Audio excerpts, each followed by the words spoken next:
So, welcome back sa ating channel mga kadiyo. I disagreed with Senator Marcoleta and went up to him and said, Boss, baka magkaiba tayo ng opinion kung dapat si Diskaya. Pero tama nga siya, wala pa tayo dun, nasa protection pa lang eh. Hindi pa natin naririnig kung anong sasabihin nila.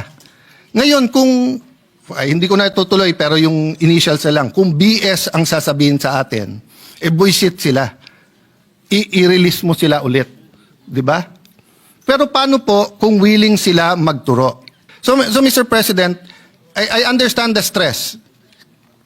Bagong upo ang majority, the country is in turmoil in sense of finding an answer, but there are rules we have to follow. So mahaba pa to, pero witness protection program, doon pa lang po sa protektahan. Marami siyang pera, may security. So kung napatay siya, we will never know. We will never know who the mastermind is because a simple sulat order na please protect them. Protect them, give them 48 hours pag hindi sila nagsabi kung sino.